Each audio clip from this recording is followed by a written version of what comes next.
Bienvenue dans le flow de la vie. Je suis Sandy, coach de vie, maman de jumelles et allergique au bullshit. Alors ici, on va parler sans chichi, comme entre amis, de la vie, ses hauts, ses bas, avec mon regard de coach. Mes clientes disent de moi que je suis un mix entre douceur et coup de pied aux fesses, alors compte sur moi pour ne pas passer par 4 chemins, mais toujours avec toute ma bienveillance. Pense à t'abonner au podcast, à le noter avec 5 étoiles s'il te plaît et à le partager à quelqu'un qui en aurait besoin.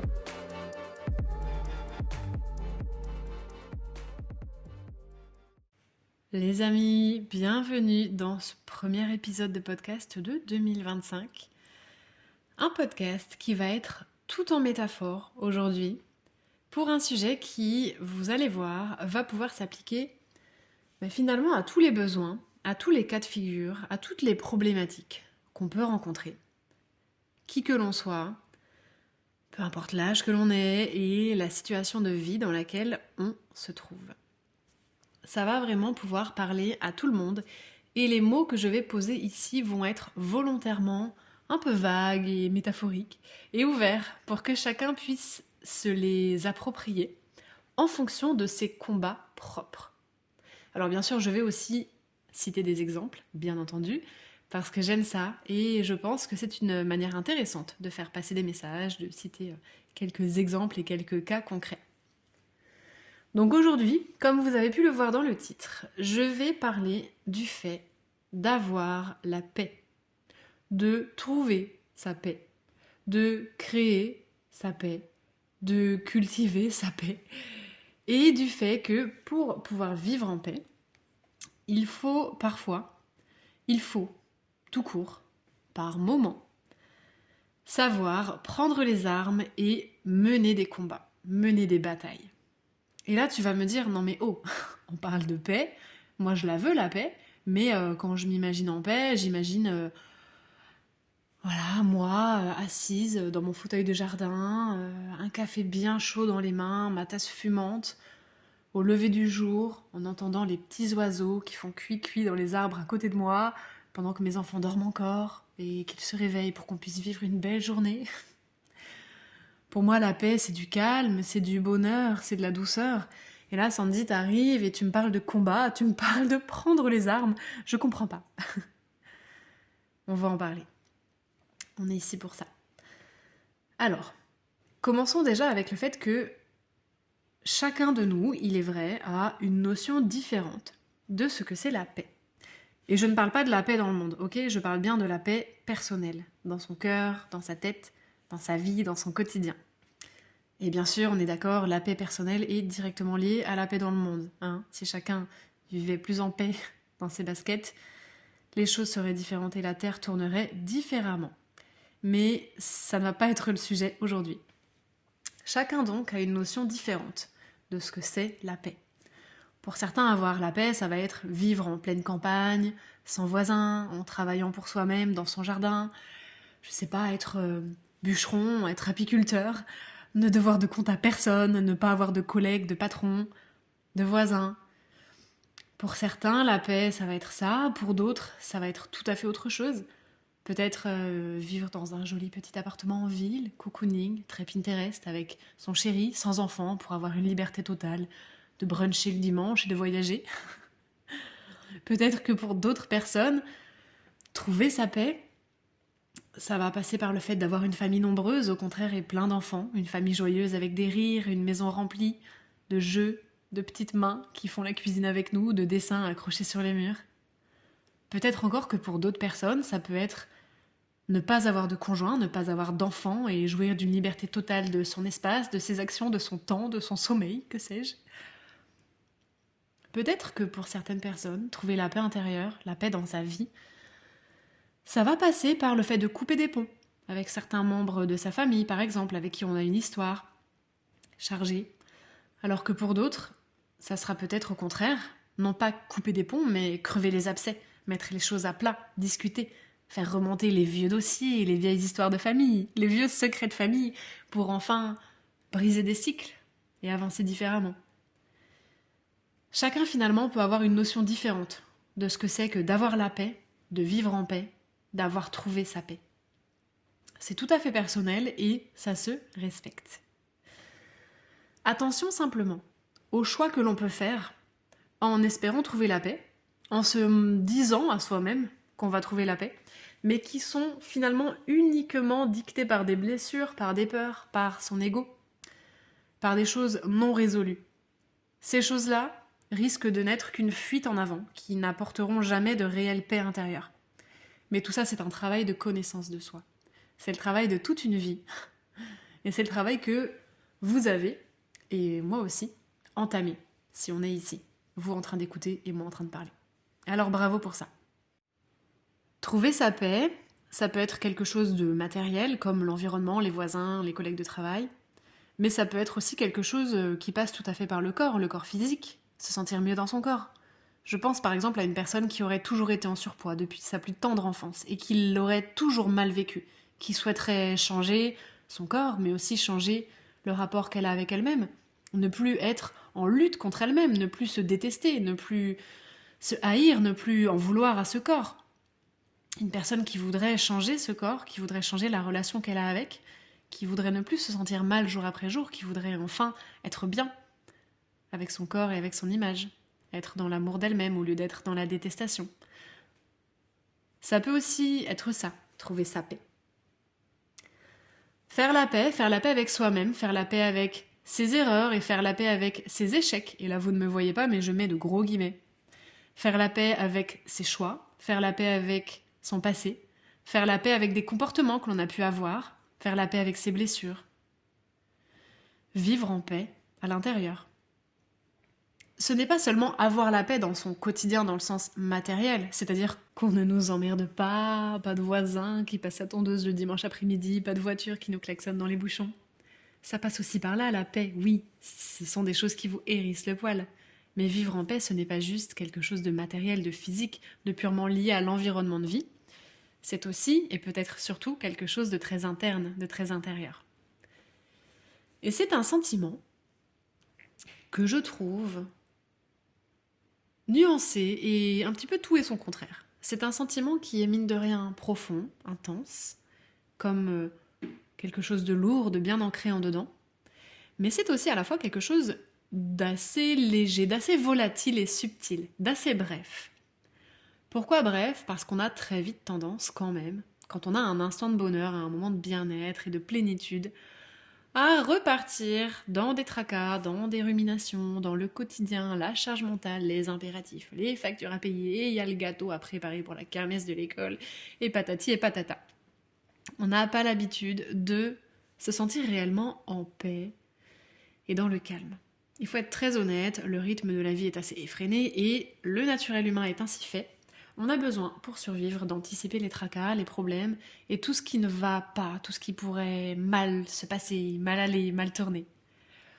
À mon sens, donc, ce sentiment de paix, il se cultive. Il n'est jamais réellement acquis. C'est pas un truc qu'on obtient, on s'assoit dessus et c'est bon. Ça se cultive, ça s'entretient. Parfois, il se peut qu'on le perde un petit peu, qu'on s'en éloigne, qu'on le perde un peu de vue, et c'est normal. La vie n'est pas linéaire, la vie n'est pas un long fleuve tranquille. C'est d'ailleurs pour ça que j'ai appelé ce podcast le flot de la vie. Il faut s'accrocher parfois et suivre le courant. La vie n'est pas linéaire, ça c'est pas un secret, je ne vous l'apprends pas.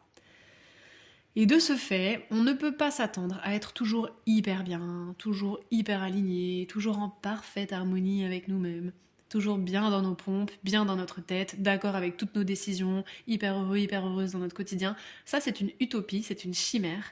Et en courant derrière un bonheur immuable, qui ne bougerait jamais, qui serait atteint et qui ne jamais risquerait par moments de s'éloigner de nous, on court simplement à la frustration.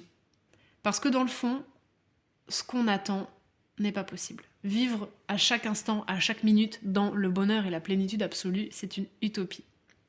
Sans aucun problème, sans aucun tracas, sans aucun aléa, sans aucune mauvaise nouvelle. Ça ne se passe pas comme ça.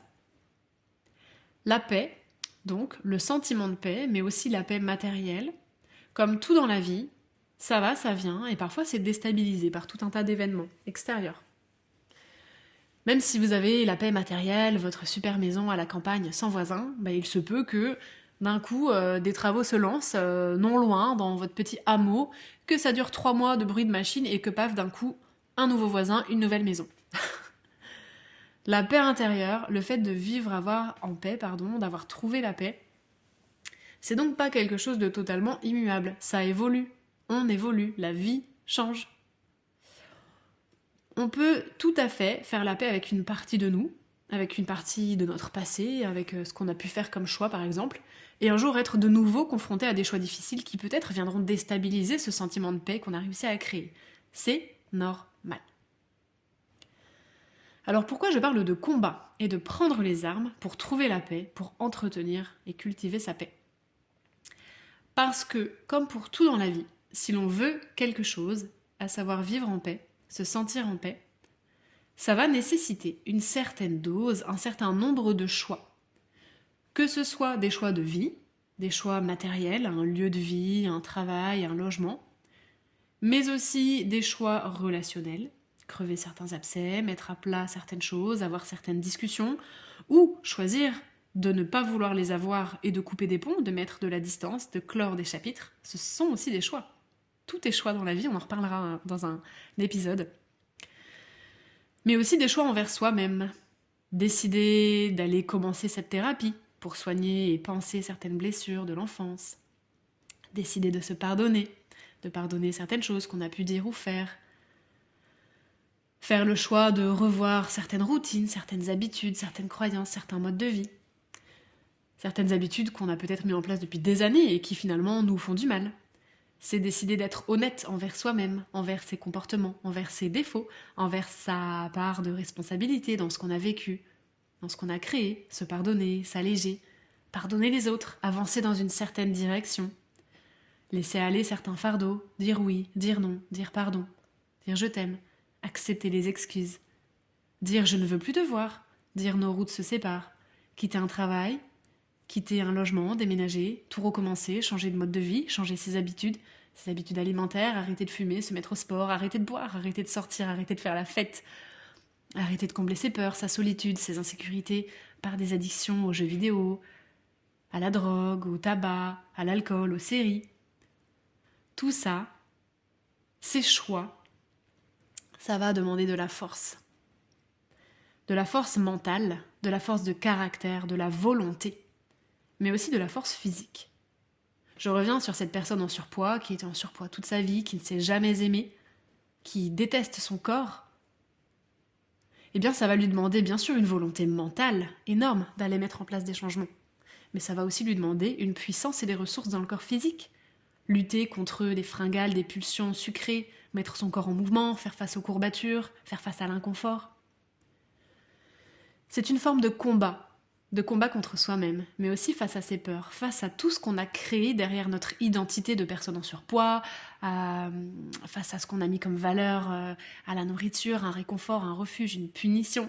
C'est une forme de combat et ça nécessite un grand courage de pouvoir prendre les armes pour mener ces combats.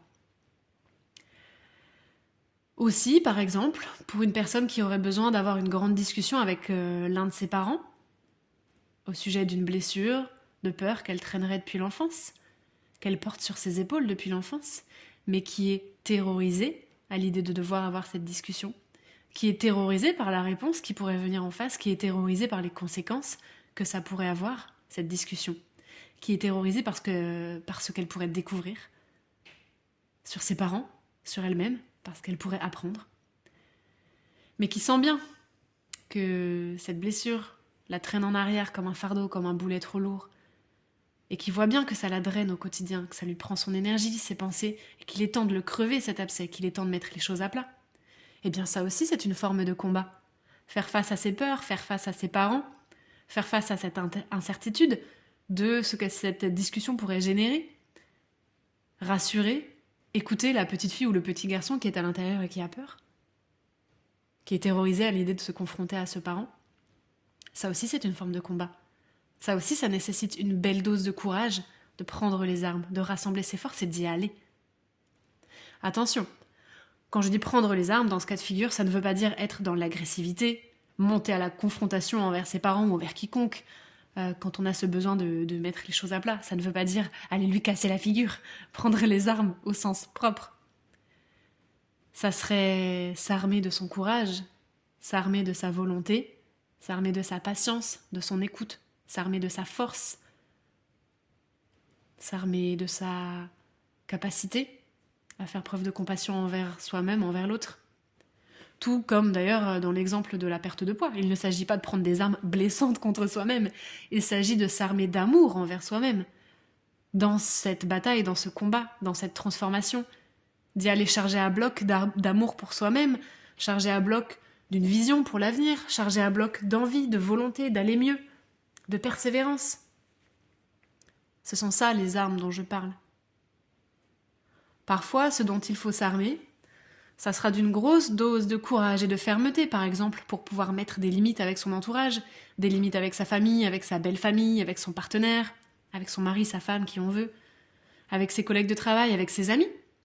Dans le domaine des relations, quelles qu'elles soient, le sujet des limites est un grand sujet. Parce que déjà, nous-mêmes, on ne les connaît pas nécessairement, nos propres limites et nos propres besoins. Ça demande un travail sur soi, et c'est quelque chose d'ailleurs qui se fait aisément en coaching. Si jamais vous avez besoin d'aller travailler là-dessus, n'hésitez pas, on peut le faire ensemble. Allez connaître quelles sont vos limites, à vous, pas les limites qui sont bien vues, ou voulues par la société, ou voulues par votre partenaire ou votre belle famille. Quelles sont vos limites à vous? Et puis, quels sont vos non négociables? Quelles sont les choses avec lesquelles vous êtes d'accord d'être plus souple? Et surtout, comment les faire respecter? Et comment agir si elles ne sont pas respectées? Le travail des limites, c'est un travail très important qui se fait assez délicatement seul, parce que ce n'est pas simple de poser des limites. Ça va nous mettre face à tout un tas de peurs. Et donc ça, c'est bien de le faire en accompagnement. Mais voilà, dans tout combat personnel, poser tes limites avec tes proches, ça va être aussi effectivement t'armer de fermeté, t'armer de courage, t'armer de capacité de communication, t'armer d'une certaine posture qui te permettra de communiquer et de tenir tes limites. Pour trouver sa paix, il y a autant de combats à mener qu'il y a de personnes sur cette terre. Pourquoi ? Parce que nous avons tous sur les épaules des expériences de vie différentes, des fardeaux différents, des peurs différentes, des croyances différentes, des contextes de vie environnementaux, familiaux différents, etc., etc. Chacun son chemin, chacun sa voie. L'idée, et je pense que les personnes qui me connaissent le savent très bien, l'idée ce n'est pas de donner des recettes préfabriquées, toutes faites, des moules qui sont peut-être très jolis mais dans lesquels personne ne rentre. L'idée c'est de s'adapter. C'est à toi de créer le moule. L'idée c'est de s'adapter à ta vision de la paix et au combat que toi tu as à mener. Je le répète encore, ta vie, ton bonheur, tes règles. Et pour cet épisode, je rajouterai ta paix. C'est important pour moi d'amener cette notion, parce que quand on s'imagine être en paix, avoir la paix, vivre en paix, qu'on nous foute la paix, on va s'imaginer finalement uniquement la partie finale, celle dans laquelle on est dans notre fauteuil de jardin avec un rayon de soleil sur le visage, une tasse de café chaud entre les mains, le soleil qui se lève devant nous et les petits oiseaux qui font cuit-cuit dans les arbres à côté. Ce que je vois beaucoup, c'est espérer vivre cette paix sans être amené à mener les combats qui vont t'offrir cette paix. Rester complètement passive dans ta vie, en te contentant d'espérer que tout se passe bien, que ça va aller et que ça va rester calme et tranquillou pour toujours, mais sans surtout te retrousser les manches et parfois prendre les armes pour mener les combats nécessaires à cette paix. Bien sûr, il est possible de ne jamais rien aller prendre en main, de ne jamais rien mettre en place, aucune réforme, aucune chose différente, aucune habitude différente pour ton bien-être physique, pour ton bien-être mental, de ne jamais rien régler de tes blessures, de ton passé, de tes relations. Bien sûr, c'est possible, et j'en connais des personnes comme ça. Oh là là. Et je pense que toi aussi tu en connais. J'ai été comme ça la majorité de ma vie. Et ça ne m'a apporté aucune paix. Je me contentais d'une illusion de paix. Je me contentais d'enfouir ma tête dans le sable pour éviter de voir les choses qui devaient être réglées. Les choses qui se dressaient entre ma paix et moi. Et je suis sûre que quelque part, si tu écoutes cet épisode, c'est que c'est aussi ton cas. Alors ce que je te souhaite ici, c'est de savoir quels sont les combats que tu veux mener pour accéder à cette paix qui t'est propre et que tu mérites. Ne reste pas passive, sois créatrice. Arme-toi de ta force, arme-toi de ton courage, de ta volonté, de ta détermination, de ta patience, de ta douceur, de tes rêves et va la chercher cette paix.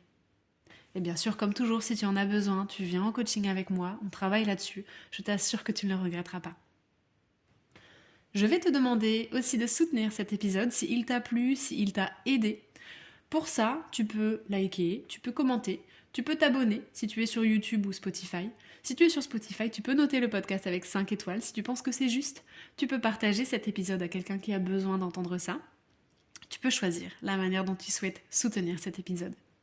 Je te remercie de l'avoir écouté. J'espère sincèrement que ça t'a apporté des clés et de l'espoir et de la force.